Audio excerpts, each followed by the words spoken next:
Olá a todos, professor Luiz Gustavo aqui, e na nossa aula de hoje nós vamos discutir a macroevolução. A macroevolução ela é um conceito que está relacionado à evolução, né, dos grandes táxons, de espécies até reinos e domínios. Né? Durante a disciplina de princípios evolutivos, a gente estudou principalmente os mecanismos evolutivos que levam à diferenciação dentro das populações, né, que é o processo chamado de microevolução. Na aula de hoje, a gente vai discutir de que maneira esses processos, né, microevolutivos podem dar origem a táxons superiores, né, desde espécies até grupos mais inclusivos, como filos, classes, etc. E o modelo clássico para se discutir macroevolução é o da evolução dos cavalos. Os cavalos surgiram durante o Eoceno, há mais ou menos 60 milhões de anos, né? E esses cavalos que surgiram nesse período, eles eram bem diferentes dos cavalos atuais, certo? Cuja origem evolutiva data de mais ou menos 3 milhões de anos.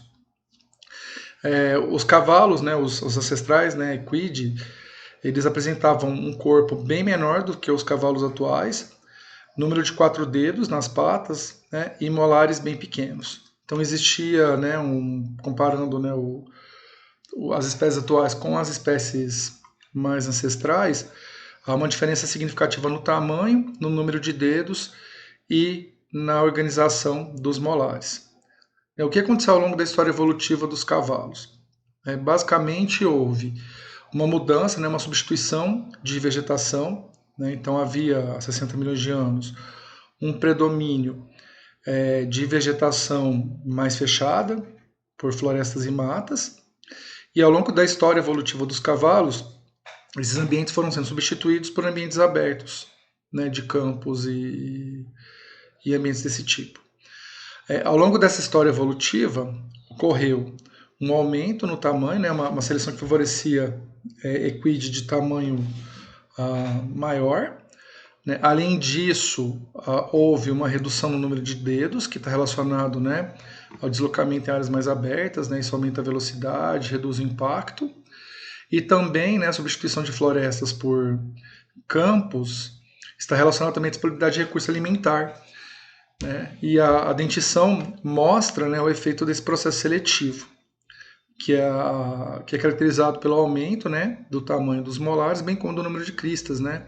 Esse tipo de dentição está muito associada à alimentação por gramíneas, que é um tipo de vegetação que predomina em campos abertos. Certo? O registro fossilífero é bem documentado, né, para os cavalos, então é possível se contar essa história macroevolutiva dentro, né, da evolução desse grupo. Mas aí algumas perguntas podem ser colocadas. Né? Será que as modificações sucessivas, né, elas são sempre adaptativas? Então, por exemplo, no caso dos cavalos, a gente consegue correlacionar, né, a mudança do ambiente com a mudança morfológica. Mas será que isso sempre vai acontecer? Uma outra questão. É possível a gente calcular taxas de evolução e extinção para as espécies que já viveram e para as espécies atuais? E no caso de sistemas complexos, como que é possível que eles evoluam? Então, por exemplo, um olho. Como é possível a evolução de um olho? Existem tendências evolutivas e a evolução ela ocorre de forma gradualista ou pontualista. Então, uma questão chave, né, dentro da macroevolução são as inovações-chave. Então, geralmente, essas inovações-chave estão relacionadas ao surgimento de novas características que possibilitam a exploração de nichos ecológicos, aumentando com isso as zonas adaptativas de uma determinada linhagem evolutiva. Né? No caso, como aumenta, né, essa possibilidade de ocupação de nicho, há uma tendência ao aumento na diversidade dentro daquela determinada linhagem. Então, um exemplo clássico disso é o que aconteceu com os roedores. Os roedores eles compreendem metade das espécies de mamíferos conhecidas, e uma característica, né, uma inovação chave relacionada à evolução dos roedores é a presença de incisivos altamente desenvolvidos, que atuam em como diferentes ferramentas para a exploração de nicho. Então, o surgimento dessa inovação-chave capacitou a linhagem evolutiva dos rodentia a explorar um número significativo de nichos e, com isso, a possibilidade de diversificação, tá? Tanto em tamanho quanto morfologia e aproveitamento de nichos. Uma outra questão também que está relacionada às inovações-chave é quando as mudanças elas são relacionadas a características que interagem. Então, por exemplo, as penas têm sua origem, né, em grupos de répteis e elas têm uma função original de termorregulação. Porém, ao longo da evolução das aves, as penas, além de termorregulação, também têm uma utilização para o voo. Então, vejam, a inovação-chave penas, cuja função original era a termorregulação, passa a ser utilizada também como uma morfologia utilizada para explorar o nicho aéreo, que era subexplorado, né, que ainda é subexplorado nos dias atuais. Uma outra coisa que pode acontecer também durante os eventos de macroevolução é que elementos que são repetidos, né, nos genomas, eles podem, né, ter função diversificada. Então, por exemplo, quando a gente pensa na questão das globinas, né, que são moléculas relacionadas ao transporte de oxigênio, estão muito ligadas à respiração, né, dos organismos, as globinas elas têm uma origem comum para os vertebrados e a partir de eventos de duplicação surgem, né, diferentes variantes das globinas, que é o que acontece, por exemplo, com as mioglobinas em peixes e hemoglobinas nos demais grupos de vertebrados. E ainda quando a gente pensa na questão das hemoglobinas, né, por duplicação e diversificação, surgem também diferentes proteínas, né, desse grupo, como é o caso das cadeias alfa e beta, né, das hemoglobinas em mamíferos.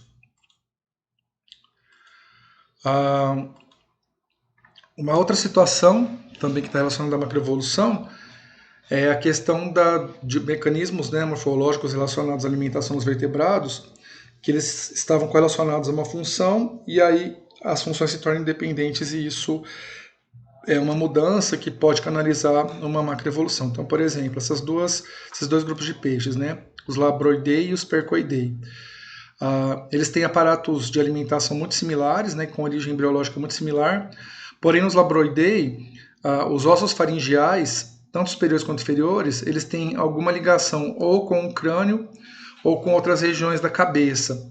E nos percoidei, essas conexões foram perdidas, né? E isso aumenta a diversidade de nichos, porque como esses ossos são desconectados, isso permite com que o peixe abra a boca com uma expansão maior e facilita, por exemplo, a captura de presas de tamanhos mais diversificados, por exemplo, do que acontece com os labroidei. Certo? Uma outra questão, né, relacionada à morfologia também, é quando traços incipientes, né, eles podem evoluir a partir de traços complexos. Então, por exemplo, no caso aqui, que tem um conjunto de borboletas, né, cada uma dessas borboletas é de uma espécie diferente, mas vejam que o padrão de coloração é muito similar, né, na primeira linha e na segunda linha. Essa linha vermelha separa borboletas que têm coloração, né, chamativa e produzem substâncias impalatáveis para os predadores, e do lado direito dessa linha estão as borboletas que só mimetizam a coloração e não produzem a substância impalatável. Então vejam, considerando a história evolutiva, surge primeiro o traço complexo, né, que associa coloração com impalatabilidade. Porém, ao longo da evolução, há a perda, né, dessa característica de impalatabilidade que está associada à produção de substâncias, né, então seria uma outra via de gasto energético para o organismo, mas é mantida a via, né, de coloração de alerta. Nesse caso, vejam que o traço complexo, né, coloração e impalatabilidade, torna, né, o traço impalatabilidade incipiente nas espécies, né, que apresentam só a coloração de alerta. E isso tem uma vantagem evolutiva, e isso pode canalizar a evolução da linhagem, né, dessas borboletas que são aposimáticas, certo?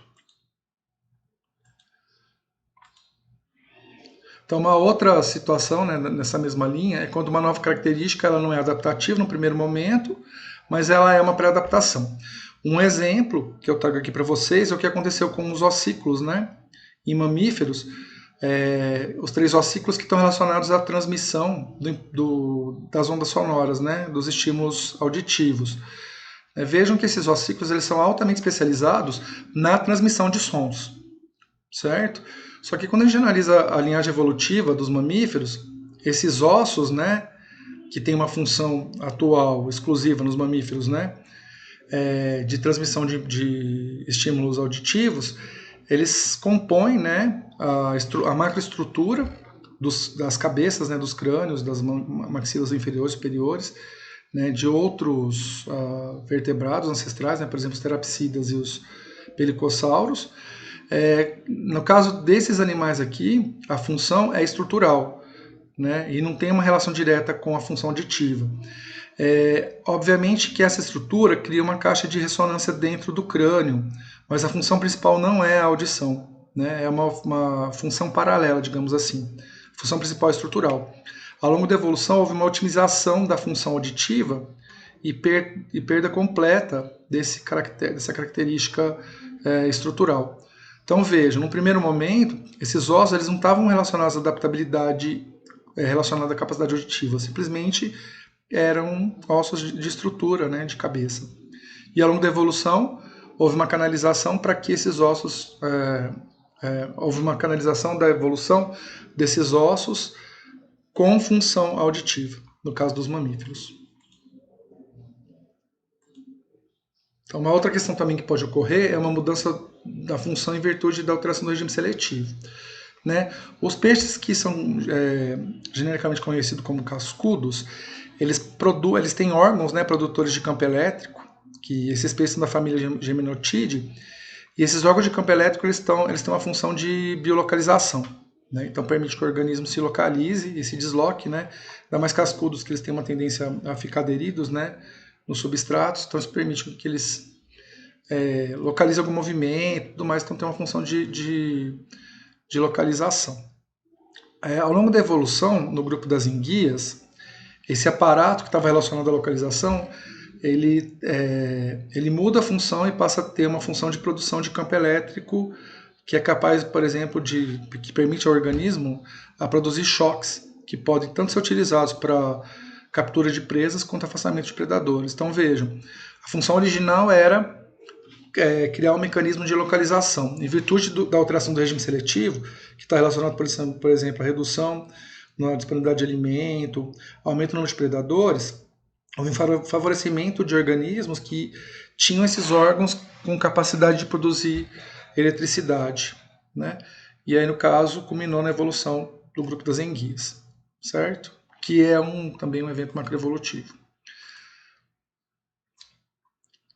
Uma outra questão, quando a gente pensa, por exemplo, na evolução do sistema complexo, que é o caso do olho, se a gente pensar o olho, né, ele tem uma origem basicamente em um aglomerado de células que tem função de perceber luz e sombra, até culminar nos vertebrados em olhos altamente, né, complexos, capazes de perceber imagens, cores, padrões de profundidade, etc. Né? Mas como é que é possível um traço complexo como esse ter evoluído ao longo da história, né, da vida na Terra? A função original, perceber luz e sombra, é altamente adaptativa. E todos os estados intermediários, né, entre esse olho mais simples, que percebe luz e sombra, até o olho mais complexo, que percebe imagem, profundidade, cores, etc., eles são adaptativos, porque isso capacitam, né, os animais a perceber mudanças mínimas no ambiente, né? Um primeiro momento relacionado à luz e sombra, no outro, até a percepção de imagens, né, tridimensionais. Né? Então é possível, né, que um traço complexo ele evolua se os passos intermediários eles apresentarem alguma vantagem adaptativa, que é o que acontece com o olho. Uma outra adaptação que pode estar relacionada à evolução, à macroevolução, é a integração funcional e complexidade. Então imagine o seguinte, que dentro de um organismo existam, né, um conjunto de proteínas que agem de forma independente. A proteína A, B, C, D e E, certo? Então essas proteínas elas existem no organismo, né, elas têm um certo grau de dependência, mas elas atuam de forma conjunta, por exemplo, na via catabólica. Certo? Digamos que haja, né, uma inativação da proteína A, certo? Essa inativação faz com que todo o complexo, né, o sistema complexo, ele seja não funcional. Então, dessa forma, né, se essas diferentes aquisições evolutivas elas vão, né, vai ocorrendo ao longo da evolução uma interdependência entre elas, qualquer alteração em uma dessas proteínas faz com que todo o sistema seja eliminado, que é o que acontece, por exemplo, com as vias metabólicas do sistema respiratório, né? As diferentes proteínas que compõem, por exemplo, o ciclo de Krebs, né, e as vias de glicólise, etc., elas são interligadas de uma forma tão fina, né, e mantidas por seleção canalizadora, que se por acaso um indivíduo nasça, né, uma mutação que inative uma das proteínas, todo o ciclo deixa de ser funcional e o organismo é inviável, né?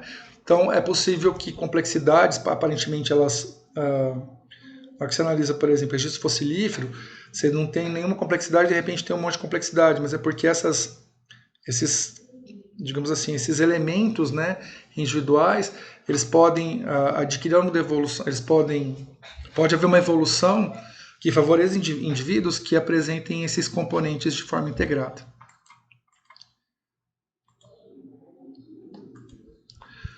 Bom, uma outra questão também que está relacionada, né, a gente já viu isso na aula de Evidevo, é uma relação entre, né, a organização do corpo e sua funcionalidade, né? Então, normalmente, por exemplo, o desenvolvimento tem um conjunto, né, de mudanças que acontecem no corpo, que se alguma dessas mudanças não ocorrer, o organismo ele não se desenvolve, portanto ele é eliminado, certo? Aí a gente chama de padrões de desenvolvimento funcionais. Então, por exemplo, o que acontece com um grupo de lagartos é que o suporte da língua, né, move o vento da boca, força o ar dos pulmões. Então, se ocorrer algum tipo de mudança que altere o suporte da língua, quer dizer, uma mudança no desenvolvimento, vai provocar um conflito entre alimentação e respiração, certo?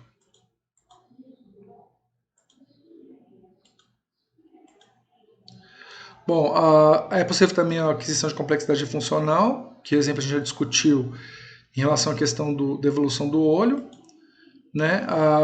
Então vejam que os estágios intermediários eles são adaptativos, todos eles com uma função necessária, que é perceber, né? É utilizar a visão para perceber o ambiente e aí permitir, né, as diferentes ações que a visão possibilita. Então é possível que a partir de estágios intermediários haja evolução de um caractere complexo, certo?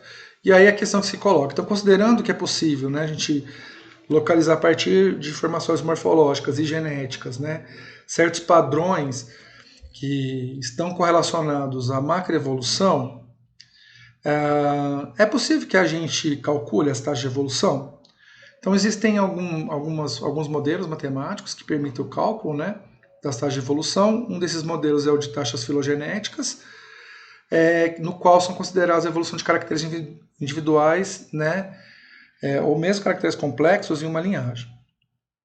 E também pode ocorrer, né, a gente pode calcular a partir de taxas taxonômicas, que está relacionado, né, a quantos taxons, né, são substituídos ao longo da evolução daquela linhagem.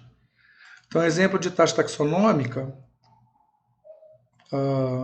é o que acontece, por exemplo, com esses dois grupos aqui, certo? Então, quando a gente pensa no Triops, que é um fóssil vivo, há uma mudança de taxon a cada mais ou menos 180 milhões de anos. Então, para essa linhagem, né, do Triops, a taxa evolutiva é de 180 milhões de anos por espécie. Então, cada espécie surge há mais ou menos 180 milhões de anos. Quando a gente pensa nos amonites, né, ou nos amonoides, que já foram extintos, a substituição de táxons ela corria mais ou menos a 7,7 a 8 milhões de anos, certo? Por gênero.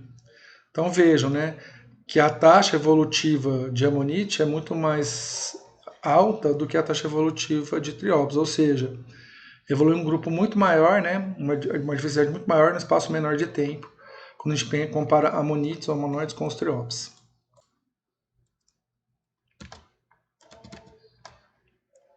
Bom, no caso de um exemplo de taxa filogenética, que está relacionada ao número de caracteres, a gente pode encontrar na questão da dentição, né, no aumento, né, progressivo dos molares durante a evolução da linhagem dos equid, certo? Uma fórmula simples, né, de se fazer isso, que a gente mede, né, a taxa de mudança de caractere, que é chamada de TMC, é avaliar o estado do caractere, né, final, menos o estado do caractere inicial dividido pelo tempo. Então, vejam, O estado de caractere inicial, que é encontrado nos ancestrais, né, dos equidae, mesohipos, por exemplo, era 8,36. A taxa de caractere, né, o estado de caractere final, que é do Merochippus, 34,08. O registro fossilífero indica que esses dois, né, organismos viveram separados 15 milhões de anos. Então, se a gente subtrair 34,08 de 8,36 e dividir por 15 milhões de anos, a gente chega a essa taxa de mudança de caractere, que é 1,71 milímetros por milhão de anos. Ou seja, durante a evolução dos cavalos, né, houve um aumento a cada milhão de anos de 1,71 milímetros no tamanho dos molares. Aí é uma pergunta que a gente pode se colocar: existem taxas de extinção?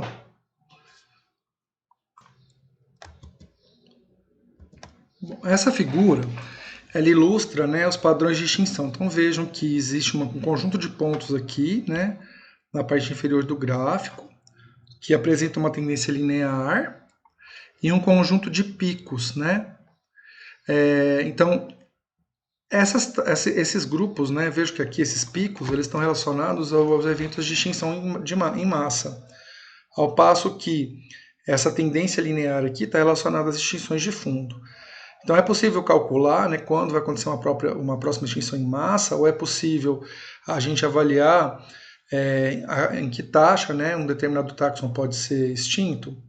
Então vejam que os três gráficos aqui eles indicam, né, as taxas de extinção de famílias e gêneros, né, de diferentes grupos. Né? Vejam que tem amonites, equinóideos, foraminíferos. Então vejam que esse padrão ele é similar nos três casos, né? De forma que, à medida que aumenta a sobrevivência, né, do organismo, aumenta a probabilidade deles serem extintos, certo? E aí o Van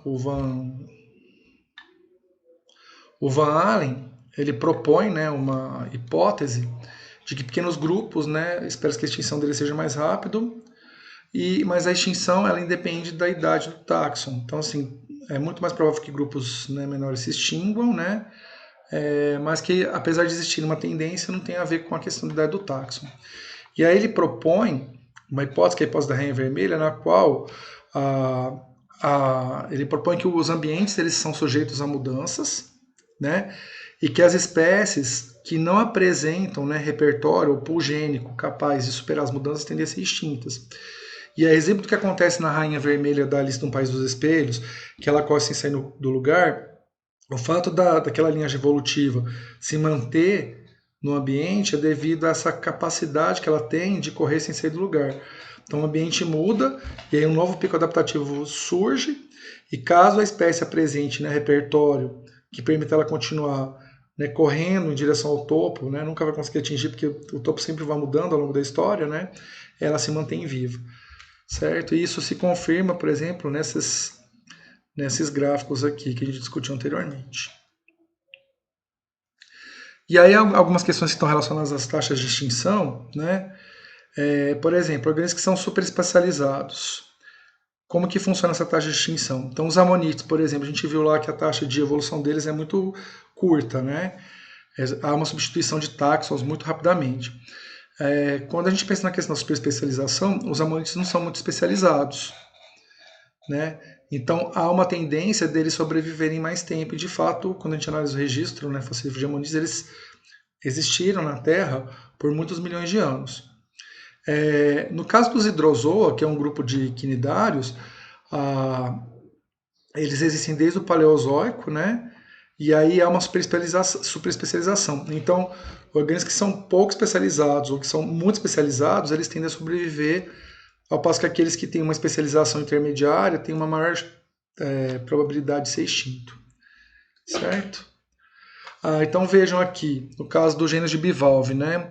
Os gêneros extintos e os gêneros sobreviventes. Em A estão representados generalistas, que apresentam uma ampla distribuição, e o E especialistas. Então vejam que nos dois casos, né, tanto nas espécies extintas quanto no sobrevivente, existe uma maior biodiversidade atual, né, de organismos generalistas.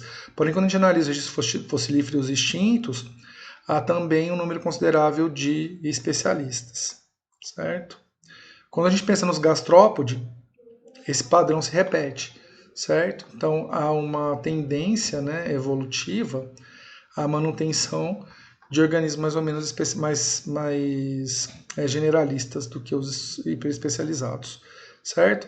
E isso de alguma forma confirma a hipótese da rainha vermelha, que é aquela história, né, de organismos que apresentam, né, um conjunto gênico mais diversificado tende a se manter, e aqueles que têm menor plasticidade, né, tendem a ser eliminados. E no caso das extinções em massa, né, existem taxas regulares ou são casos extremos? Então, aqui estão as 5 principais, né, extinções em massa, do Ordoviciano, Devoniano, Permiano, Triássico e Cretáceo. Porém, essa ainda é uma questão em aberto, certo?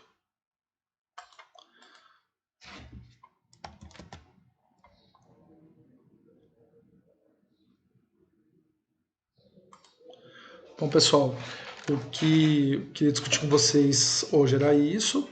Lá no alvo da disciplina está disponível uma questão para vocês responderem sobre a macroevolução, a bibliografia sugerida para que vocês aprimorem os conhecimentos de vocês a respeito desse tema também está disponível lá no AVA. E a gente pode, né, continuar nossa comunicação tanto pelo fórum da disciplina, no Moodle, quanto pelo WhatsApp, a partir da monitora, né? Então fiquem à vontade para procurar a gente. Correto? E é isso. Até a próxima.